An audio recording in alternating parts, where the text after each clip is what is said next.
বিসমিল্লাহিররহমানিররহিম। আসসালামু আলাইকুম সুধী দর্শক বন্ধু।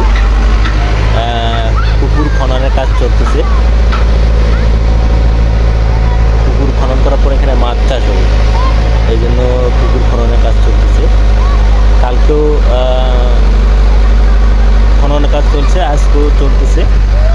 ইনশাল্লাহ শেষ না হওয়া দিয়ে আর কি খননের কাজ চলবে। তো কীভাবে পুকুর খনন করতেছে মেশিন দিয়ে আমি সেটাই দেখানোর চেষ্টা করতেছি। আপনারা আমার সঙ্গে থাকুন। ইনশাল্লাহ পুরো পুকুর কীভাবে মেশিন দিয়ে খনন করে সেটা আমি দেখাবো।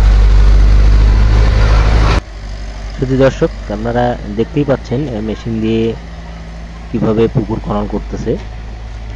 তো আপনারাও চাইলে এভাবে পুকুর খনন করতে পারেন। এই মেশিনটি ঘন্টা হিসেবে পুকুর খনন করে থাকে, মানে পার ঘন্টা 1800 থেকে 2000 টাকা। আপনারা দেখতে পাচ্ছেন প্রথমে মেশিনটা কি করতেছে, মাটি কেটে পাহাড়িতে ফেলতেছে। পরবর্তীতে পাহাড়ি থেকে মাটিটাকে ট্রাক্টর দিয়ে সরিয়ে ফেলানো হচ্ছে। তো আপনারা যারা এই ধরনের মাছ চাষের পরিকল্পনা করতেছেন, আপনারা ইচ্ছা করলে মেশিন দিয়ে পুকুর খনন করতে পারেন। এতে আপনার সময় প্লাস অর্থ দুটোই সাশ্রয় হবে।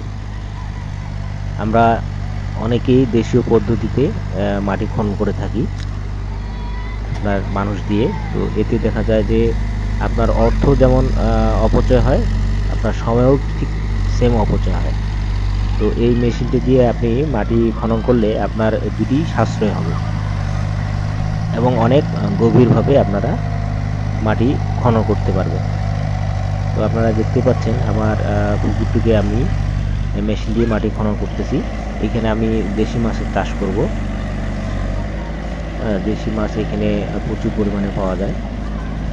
তো বন্ধুরা সবাই ভালো থাকবেন, সুস্থ থাকবেন। আসসালামু আলাইকুম।